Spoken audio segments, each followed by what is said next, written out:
Hello, everybody.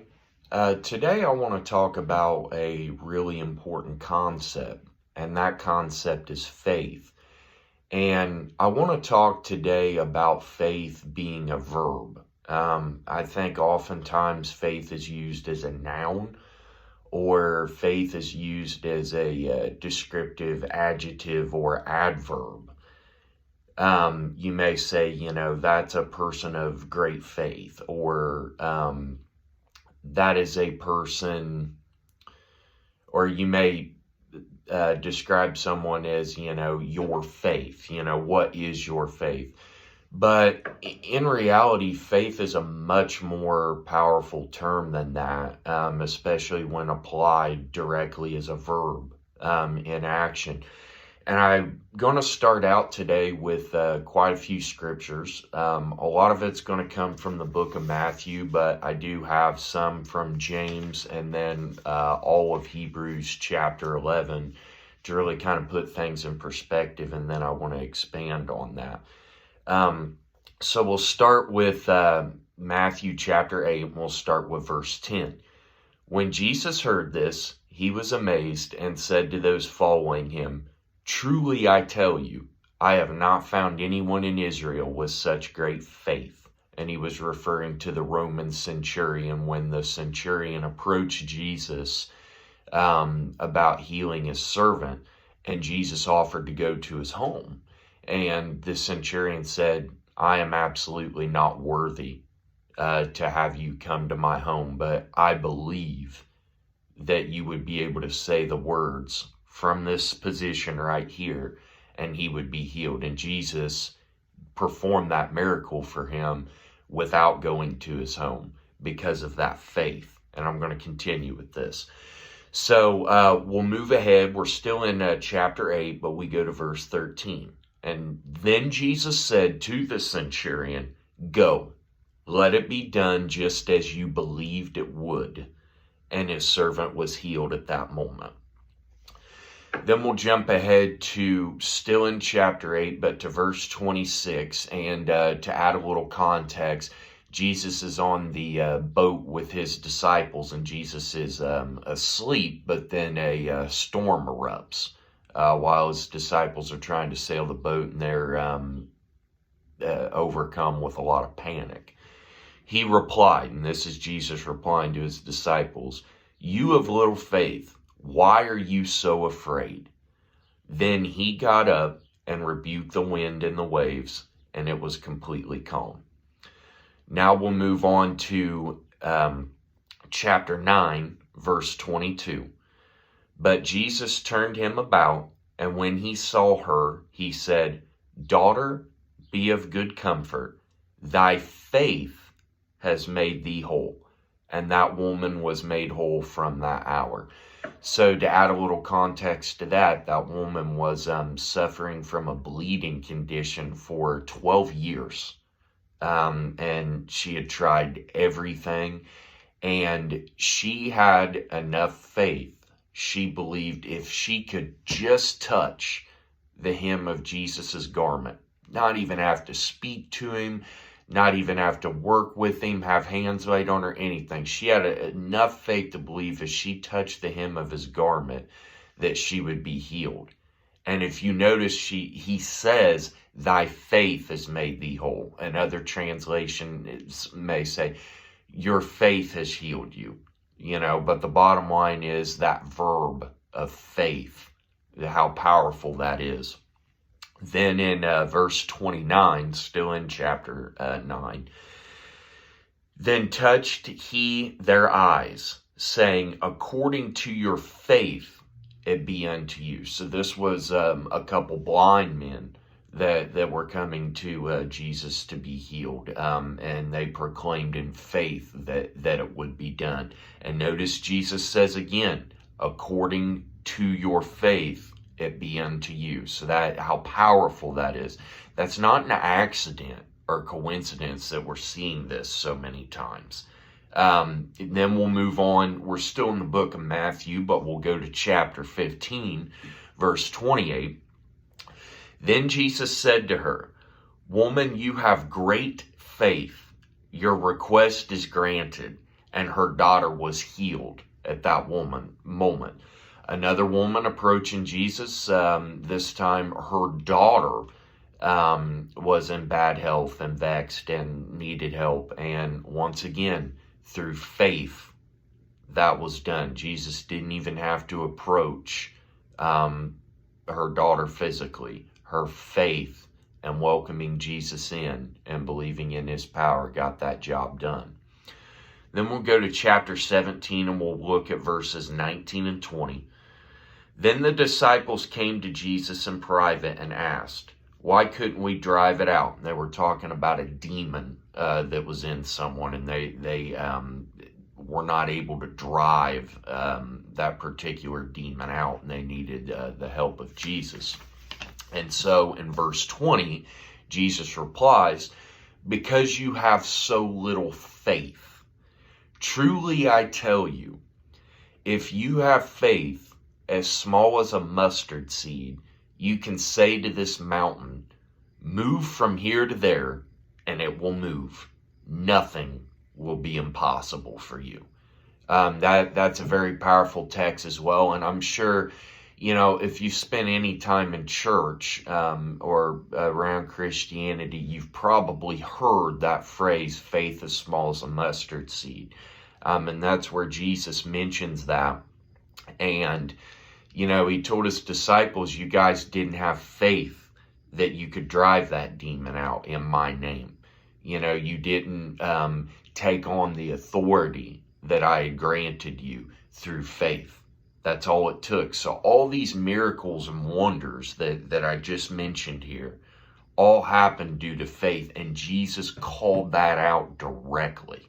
He didn't say, "You come to me, I'm all knowing, I'm all powerful," or this, that. He said, "Your faith in me has made you whole. Your faith in me has made you healed." So that's very important. And he says, if you have faith as small as a mustard seed, you can move mountains in Jesus' name. Then we'll move on to one verse here from James, and that's in chapter 5, verse 15. "And the prayer offered in faith will make the sick person well. The Lord will raise them up. If they have sinned, they will be forgiven." So all of our prayers need to be offered in faith. And at the conclusion of this, I'll describe, why some prayers may not get answered, or we may perceive that they haven't been answered. But we'll get into that in a little bit. But I just want to read Hebrews chapter 11 here, and then we'll expound some more on the concept of faith as a verb. So now faith, and here's the definition of faith, and this is very important to keep in mind.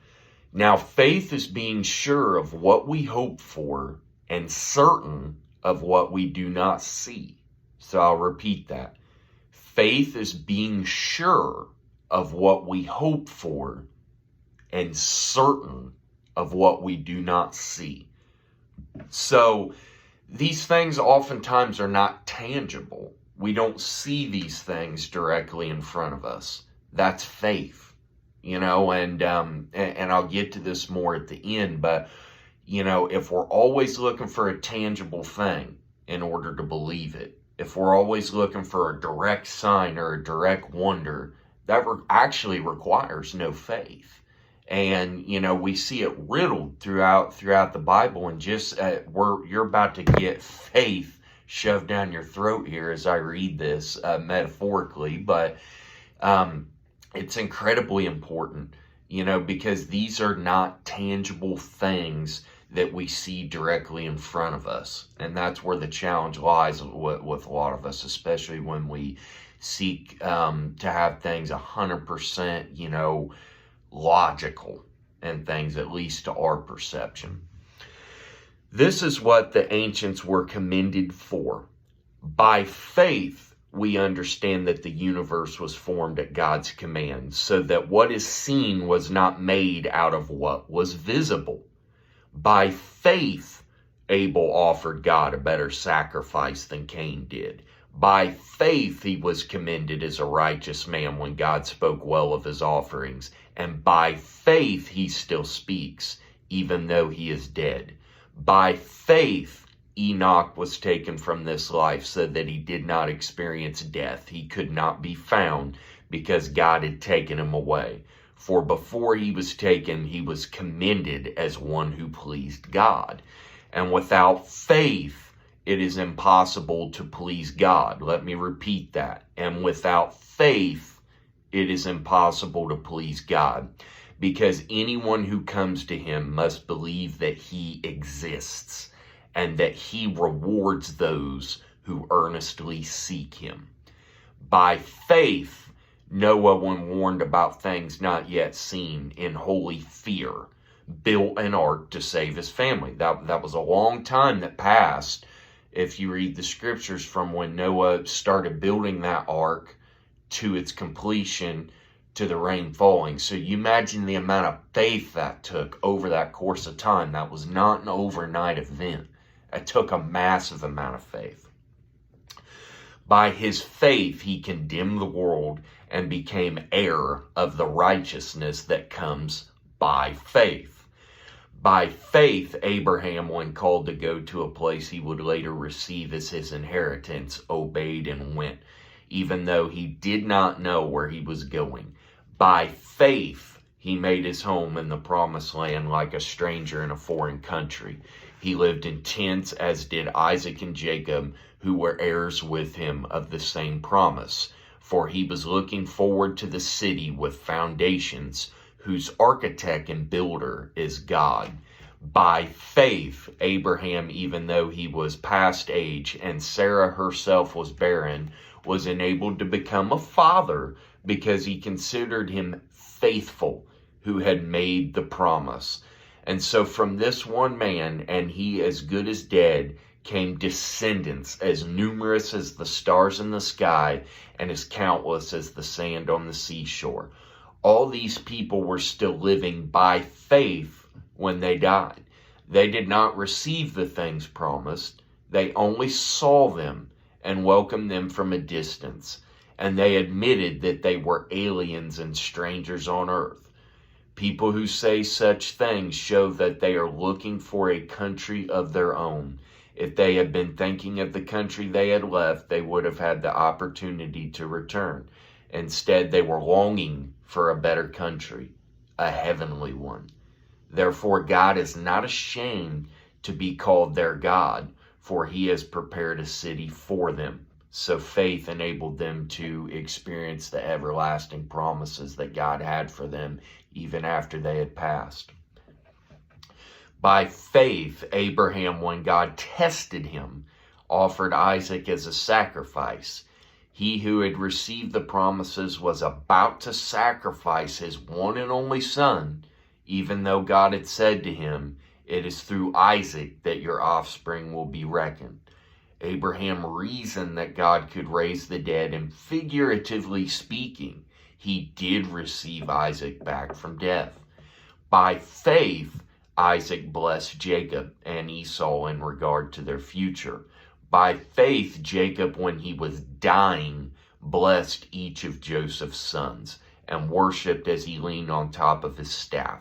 By faith, Joseph, when his end was near, spoke about the exodus of the Israelites from Egypt and gave instructions about his bones.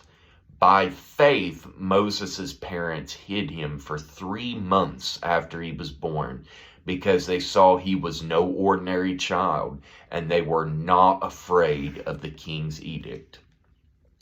By faith, Moses, when he had grown up, refused to be known as the son of Pharaoh's daughter.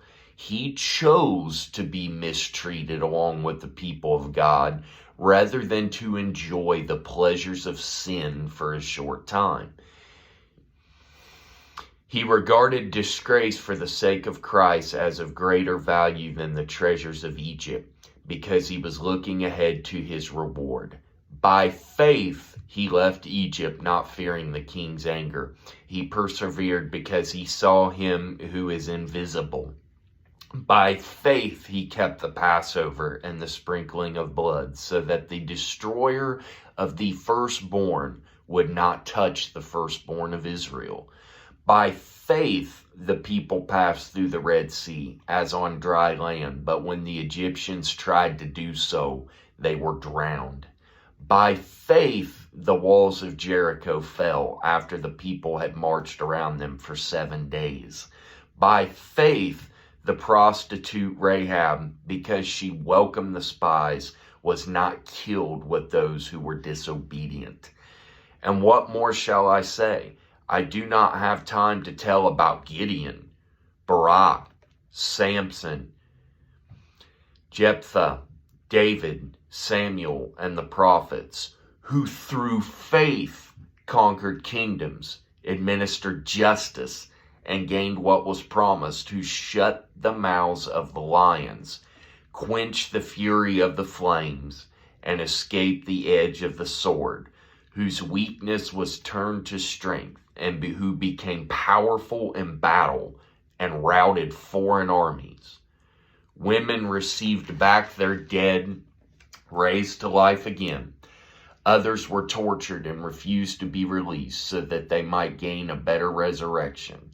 Some faced jeers and flogging, while still others were chained and put in prison. They were stoned. They were sawed in two. They were put to death by the sword. They went about in sheepskins and goatskins, destitute, persecuted, and mistreated. The world was not worthy of them. They wandered in deserts and mountains and in caves and holes in the ground. These were all commended for their faith, yet none of them received what had been promised. God had planned something better for us, so that only together with us they would be made perfect. So I know that was a lot, but I hope that the point clearly come across about faith over and over and over. And even towards the end of chapter 11, we see that, and what more shall I say? I do not have the time to tell about. So faith is incredibly important, especially as a verb. So now I want to talk about faith and how it applies to our life. So each time in prayer, we can't approach prayer as a ritual. And what I mean by that is prayer is a relationship, and prayer is based on faith. You're praying to a God that you clearly have faith that Jesus is there and that he is listening to you and that you are carrying forth a conversation. Even if you don't physically see him yet, even if you don't physically hear his voice, you're not going to experience that until you have faith, until you have faith that it'll happen, until you have faith in your prayers. Now, I also want to talk about God's timetable. See, it's not always on our time. So we may have faith that God will do something, but, if we're praying, right now, I want it right now. Well, first of all, we got to establish what we're asking for. Is it a want or is it a need? Okay. Wants and needs, not only realistically with us as humans, but in God's eyes as well, wants and needs are two very different things. And the Lord has promised to take care of our needs, but he never promised to take care of our wants. Because a lot of times in our flawed human nature, our wants don't measure up to our needs. If we think about needs, we think about health, right? Our heart beating, our lungs carrying air, our minds thinking, our brains having oxygen, having, clothes, having shelter, having food, having water, having an occupation, family, the health of our family, basic transportation to help you with your occupation, and I could go on and on, but Wants are things like a new Camaro or a new bow or a bass boat or a new gun or, new carpet or, a new television that's 75 inches instead of 64 inches or things of that nature. Those are all wants. And I got to tell you guys, God is not interested in our wants, really. And it's okay to want some things, but our first and foremost priority should be on our needs, and that's what we need to come to the Lord to in faith when we're asking for things. And then also when we're thanking Him. And when we're praying for other people's spirituality, we're praying for other people's salvation that may not know the Lord, or if we're praying for the church, we're praying in faith, believing that it'll be done. It doesn't necessarily mean that it'll be done in 2 minutes. It doesn't mean that it'll be done in 2 days or even 2 weeks, 2 months, or 2 years. That's for God to decide. But when we bring forth needs, actual needs, and you see these things that I mentioned in the book of Matthew here, those were all needs. When I mentioned needs a minute ago, those were all on that list of health and spirituality, when people were vexed by demons and they needed to be driven out, and basic health and things. When faith is applied towards bringing those needs to the Lord, it'll be done. It will be, absolutely. Now, if you have doubt, just as Peter did when he was walking on water, he had doubt and he lost his faith. Well, he sank. Christ had to walk over there and grab him out. Or when they struggled to drive that demon out, they didn't have faith. So we see what happens when we lose that. And it's the evidence of what we hope for and the certainty of what we don't see physically. And that's the problem. 2 problems is we want things now. So then if it doesn't happen, we lose faith. We want to bring forth wants to the Lord instead of needs. And I'm sorry to tell you, if you're praying for a bass boat to show up miraculously in your driveway, that prayer is not going to get answered. It's not. And I use that as kind of a ridiculous or funny example, but there's a lot of people that pray for ridiculous prosperity and things, and those are just wants. Or they'll pray for those blessings and prosperity in order to acquire more wants. Well, it's not really what you need. So therefore, that's not going to happen. So don't even try to apply faith to those things. There's no reason for that. Now, if those things happen as a result of your faith on a need and the Lord abundantly blesses you, and that absolutely does happen too, then yeah, you could go buy that bass boat, or you could go buy that car or something like that. But live your life for the needs and have that faith. But, we want things right now. That's one of the problems. I go off topic there. We're after wants instead of needs. And then we don't understand a basic timetable. It may happen instantly if that's the Lord's will. It may happen in 2 days and 2 weeks and things. Sometimes our faith is tested. But I'm telling you, when our faith is tested and it's put to the test, if we do not give up and we have faith upon that need, it will be done. It absolutely will be. But you see, these were examples of great faith where they said, we have the faith that, Jesus, you don't even have to physically be there to put your hand on them, and we have the faith they will be healed. That's the kind of faith we have to have for addressing needs. And we want things right now. We don't understand wants versus needs, and we have such a fixation on what we see and what's logical, what is tangible, that we could have in the palm of our hand, that we immediately disqualify ourselves from those blessings because we don't have faith, because we don't see it. But when you've got to step into that realm, you have got to push, you have got to realize the supernatural, and you have got to apply that faith as a verb, the absolute belief in it, and the persistence upon that faith to receive our needs. You know, and some people say receive blessings, and I'm a little careful with that term just because of how the prosperity gospels got distorted. You know, if you're talking about, you know, blessings in terms of needs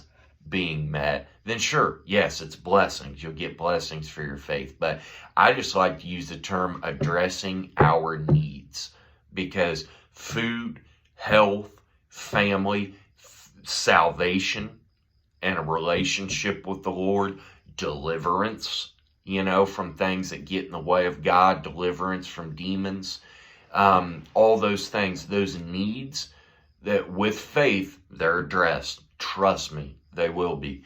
And this is a common theme you'll hear me mention a lot too, is that seek ye first the kingdom of heaven by faith. If you apply faith and you seek that first, all your needs around you will be met. You may not be a millionaire or a billionaire, or you may not have the fanciest or flashiest car. All those are just things that are going to rust and melt anyway. They're things that you didn't enter this life with, and you can't take out of your life. They can't go to the kingdom of heaven or hell.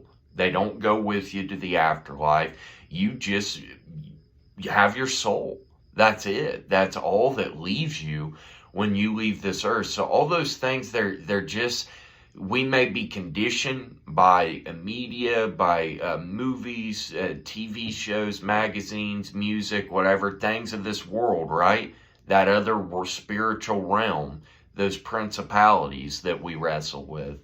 We may be convinced by that those are our needs, but they're not. They're not. Our needs are so much more basic than that. And through faith, our needs will always be met. I guarantee it. This book right here guarantees it, and it is true. But it's through faith. So refer to that. Hebrews chapter 11. Refer to what Jesus says multiple times about faith in regards to him commenting on the healings or the works that he performs. And guys, use faith as a verb. It's not a noun. It's not an adjective. It's not an old tool that collects dust in the bottom of a drawer. It's everything. So when you go to the Lord in prayer, when you open your Bible, when you go to church, when you're within your spiritual walk, always apply faith. Use faith as a verb. So that's all I have for today. But guys, until next time, and stay faithful.